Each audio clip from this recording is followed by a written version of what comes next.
everybody. Welcome to the first actual episode of Learning Sundays. A lot of people wanted me to call it Sunday School, but I feel like that already has its place in life.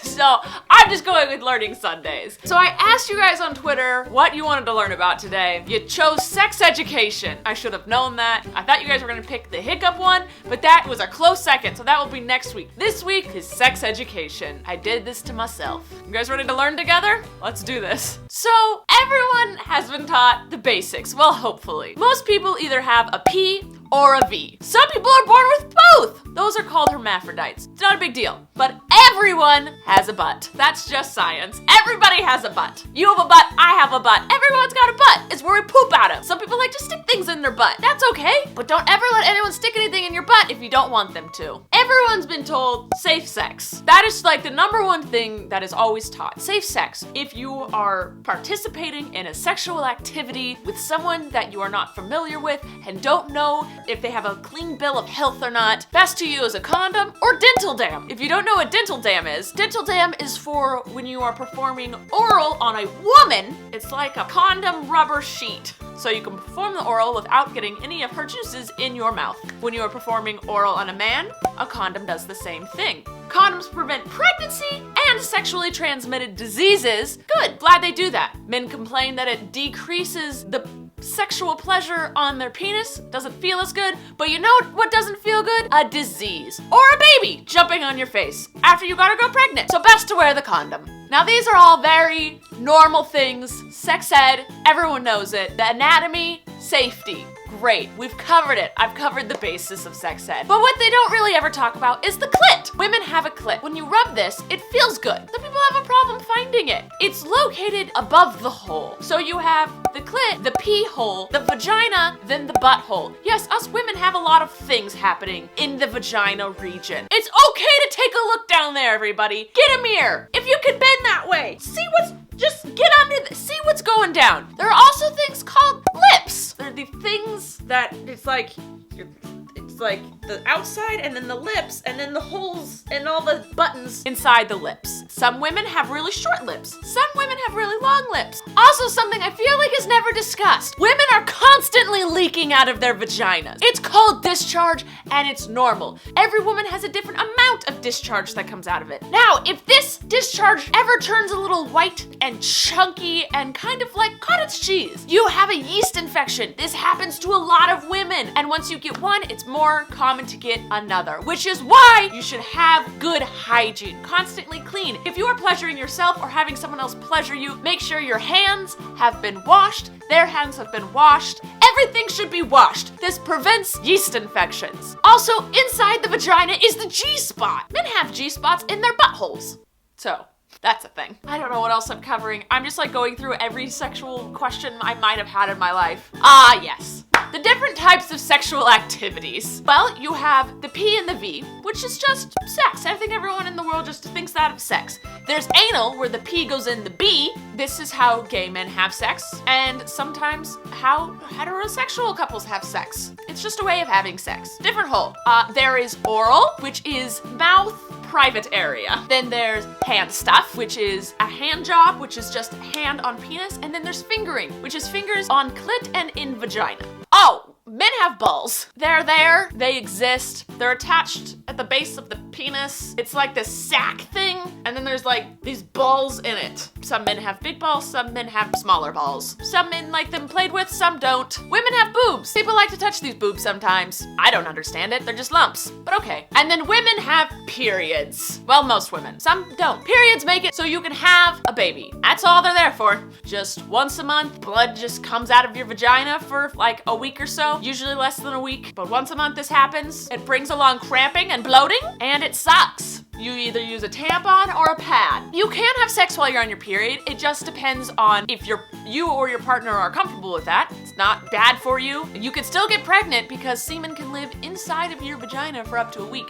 So you could have your period and have sex, and then the sperm would just be like, Aunt Flo, get out. And then when you get out, I'm gonna fertilize that egg. So don't think that just because on your period, you can have unsafe sex from pregnancy. Oh, and I read. It's true, but I have never heard a case of this. You can get pregnant without the P entering the V because apparently if he splurges near your hole, it can somehow get in the hole? This seems like a tricky little sperm. I don't know how this jizz is doing this. By the way, there are multiple terms for everything in the sexual world because people don't like saying penis, vagina, orgasm, clit, sperm, discharge, menstruation. These are all words people don't really like. But anyway, apparently if he jizzes near your hole, it can get in it and that can fertilize you. So if you're using the pullout method, which is when you're not using a condom and you are having sex and right before he splurges, he pulls out, apparently that can get you pregnant as well because he doesn't know exactly when his sperm is coming out.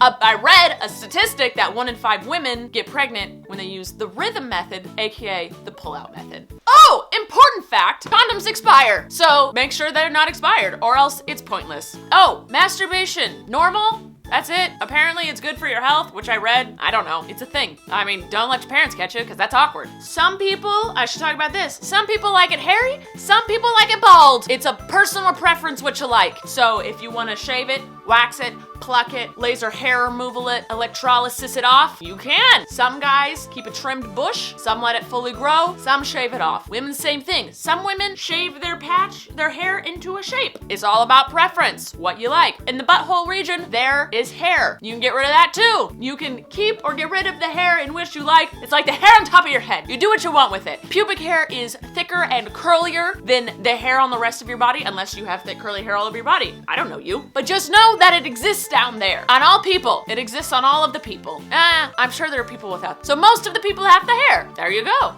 Ow! Penises. Those are weird, right? Most of my viewers are girls. Most of you are under the age of like 20. Maybe you haven't dealt with a penis yet. So let me give you the lowdown on what a penis does. Penis. Comes in all shapes and sizes. Well, one shape. It's a stick. But all sizes. Thin, thick, long, and short. There's 4 sizes. There's 4 different things they could be. Anyway, there's circumcised and uncircumcised. Uncircumcised, that means when they're soft, they curl up into a little cocoon. And then when they're hard and excited, they come out of their cocoon. Circumcised means they've cut that flap of skin off when they were a baby. Well, they didn't do it. A doctor did. So it's just, there's no cocoon. When a boy is born, his penis is in a cocoon thing, and they, for some reason back in the day, started cutting that thing off. When they cut it off, it decreases sensitivity to the tip of the penis, but it's easier to maintain a clean penis. Now, penises can either be a grower or a shower. A grower means that when they're soft, they're tiny, and they just hang out, and they look like Squidward's nose. And then when they get hard, they're like, what's up? And then they're in your face, and they're just massive hard stick. A shower is they're always the same size. It's just, it's soft or it's hard. So a grower is like, and a shower is like, so that's what that is. You never know what you're gonna deal with until you deal with it. Stuff comes out of it when they orgasm or when they don't orgasm. There's pre-cum and then there's cum. Pre-cum is just like when you're doing things little and it's just like, it just little comes out. There's not sperm in there. Nothing that will fertilize an egg is in this little juice that comes out. And then every time they orgasm and they come, and that stuff has the sperms in it. Oh, also, when they come, it either can shoot far or it just oozes out. They can do either or. Women can be squirters too, just so you know. But when a woman squirts, it doesn't mean that she's having an orgasm. It just means to squirt. She's squirting. Some women do, some women don't. You can't learn to, it just happens. Everyone's different. But when a man gets excited, his penis gets hard. That is just a fact no one can deny. Not excited like, oh, I get to eat cake. Well, sometimes, I mean, if I had a penis, I'd get erected if I got some cake. But when they get sexually aroused, their penis gets erect. That's what happens. Also, women's lips can get puffier and their clit starts like throbbing. When they're excited, that happens. The vagina can feel like it's throbbing or you have to pee. Oh, the taint. Let's talk about the taint. That's part of the penis area. The man is the head, the shaft, base, which is where it connects, the balls, the taint. The taint is this thing that is just a patch of skin in between the balls and the butthole. Some men like that licked or touched. Some don't. That's how the male form goes. We've talked about the female form. It goes clit, which is rubbed for pleasure. Pee hole, which the pee comes out of. Vagina, which is where the baby, the discharge, and blood comes out of. And the tampon, penis, the finger, other things go up. Then there's the butthole, where the poop comes out, and some other things might go up, depending on what you like. That's all of that. That's all the knowledge I have for that. This is just part 1 of sexual education. If you guys have questions or need me to elaborate on things, that can be a part 2 video. I can narrow into things, whatever you'd like. You just let me know. What are your questions? It's okay to have questions. That's another thing.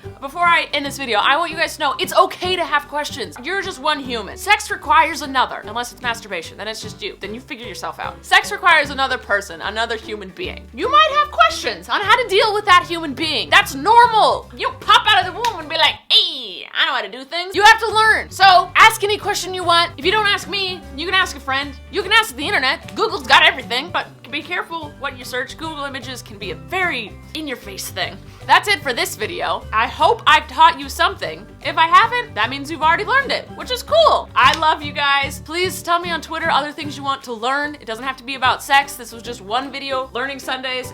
Twitter wanted me to start this series off with a bang. All right, I love you guys. Subscribe to see videos every Sunday, Tuesday, and Thursday. But remember guys, above all else, stay awesome, possums.